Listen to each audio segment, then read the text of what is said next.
Welcome back to Network Africa. We can tell you more now about the Lagos State Police Command conducting an orderly room trial for the two police officers who allegedly shot dead a football fan at a viewing center in Mangoro area of Ogun State. This follows a public outcry that followed the fatal shooting of 36-year-old Kolade Johnson during a raid by the anti-cultism unit of the command at Onipetesi along Lagos-Abeokuta Road on Sunday. Our correspondent John Mekwa reports. The home of Kolade Johnson has suddenly become a place of tears and conversation in hushed voices. His parents and other family members can hardly remember the plans they had for the month of April as they ended the month of March with the reality that their 36-year-old investment and hope has been dashed. His eldest sister, whom he lived with in the last 2 years, can hardly believe it's over. He just finished eating that day. He said he's going to watch. No mind. He's coming, he's throwing down to watch the ball. I don't know, that will be the end. This is where Kolade came to watch the match, as testified by eyewitnesses, a spot which is at the beginning of their streets. We had the screaming of a lady, help, help. So we ran outside and we saw a guy that we know. His name is Ismail. Ismail says he was trying to board a bus when another bus stopped in front of him. Two guys came down from the bus and they were mufti. They're not with uniform. So they grabbed me and I was like, what's going on? Why will you guys hold my clothes? Say they are SARS. I'm like, you are a SARS. You are not with uniform and you are using a yellow bus, normal, all those Farragon's buses. And how can I believe you are a SARS? What can you use to identify yourself as a SARS? Along the line, two guys came down from the bus with uniform, with gun.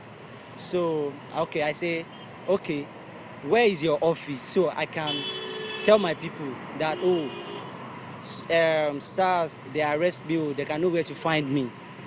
Because I asked that question, they started beating me, dragging me to the bus. This, according to Mr. Nana, attracted them out of their leisure spot. Where myself and Kolade stood over there, there's the taxi park over there. Kolade stood right beside me. Kolade didn't talk. I was the one that spoke. The next thing I saw was he pointed the gun at us and he shot twice. I didn't even know the bullet touched Kolade. The Commissioner of Police in Lagos, Zubairu Muazu, has responded to this incident and even visited the family of Kolade Johnson with the assurance that justice will be served. Following this, the suspected officers have been paraded and identified as Sergeant Godwin Oji and Inspector Ogunyemi Olalekan. We had a distress call that we should move to Mangro. So on getting there, we saw some group of guys smoking in their hand. We called their cultists. So we effect an arrest there. So suddenly they mob us, me and my boys, they mob us there. So in terms of escaping them all around, so I fired up. So I didn't know how he got to meet the boy in question that we had that was shot dead. I don't know. But I only fired one up. He will be handed over to the state CID for prosecution for murder. The rules of engagement for firearms is very, very clear. The police officers are trained, they know it, they know when they can engage their firearms. Force Order 237 is there and is still in force. And anything short of that will not be condoned by the Nigerian Police Force. Nigerians will certainly follow this case and hold the CP to his word, as sentiment against the police has built up from the case of a young girl who was allegedly shot dead in Ikorodu area in March, along with the resuscitated call by activists for reform of the police force and its operating units. John Mekwa reporting for Channels Television News. Only the parents know the heartbreak of losing a son. Well, President Muhammadu Buhari says the killers of Kolade Johnson, who was killed at the football viewing center in Mangoro, will not go unpunished. The president, who took to his Twitter handle to condemn the act, says his government will not tolerate in any way the brutalization of Nigerians or the violation of their rights. Part of the president's tweet reads, "The recent unfortunate action of SARS operatives from the Lagos State Police Command, which led to the avoidable death of Mr. Kolade Johnson, is deeply regretted. Once again, our condolences to the family of the deceased. I'm aware the police authorities have visited them.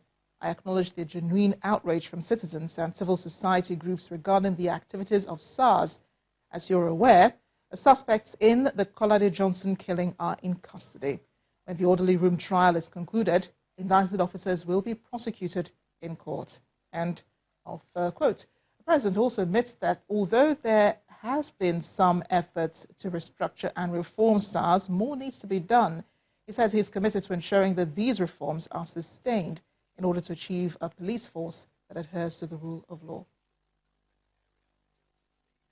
We're in Kenya now, where President Uhuru Kenyatta has suspended a Supreme Court judge who is facing gross misconduct allegations.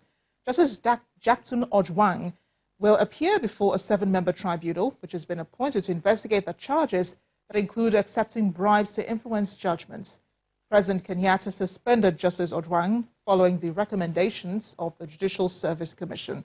A statement from the Commission said it also found reasonable grounds to remove the judge from the bench over the conflict of interest and breach of Judicial Code of Conduct. Justice Ojwang was at the center of public attention in 2017 when he disagreed with the decision of the majority of judges on the Supreme Court to annul Mr. Kenyatta's victory in elections, forcing a rerun of the poll. The World Health Organization says 1,052 confirmed cases of cholera and 2,700 cases of acute diarrhea have been reported in Mozambique. Spokesperson Christian Lindmeier said 900,000 doses of oral cholera vaccine are expected to arrive and the campaign is expected to start. Cyclone Idai smashed into Beira on March 14th, causing catastrophic flooding and killing more than 700 people across 3 countries in Southeast Africa. Many badly affected areas in Mozambique and Zimbabwe are still inaccessible by road, complicating relief efforts and exacerbating the threat of infection. I don't have the full statistic with me, but as of April, we have 1,052 cases, 1,052 cases reported by the Ministry of Health. But let me remind you, official cases and official figures in the case of cholera are always very tricky, because at the same time we have about 2,700 cases of acute watery diarrhea registered. And to remind you the way this goes, normally when we have cholera confirmed in an area, laboratory confirmed, then we just simply treat all cases of acute watery diarrhea as if they were cholera, because the response is the same, the treatment for the people is the same. 7 cholera treatment centers are open with 400 bed capacity at this point and admitting patients. 900,000 doses of cholera vaccine are expected to arrive at 2 o'clock local time today. The campaign, which is scheduled to start tomorrow, is still on schedule at this point, so we're expecting the vaccination campaign to start tomorrow.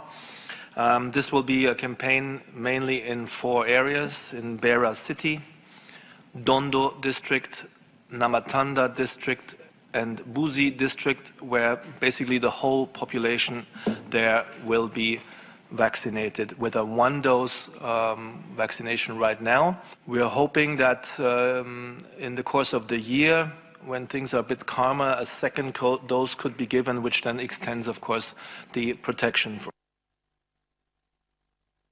That's Network Africa. Thanks for watching. I am Amarachi Ubani.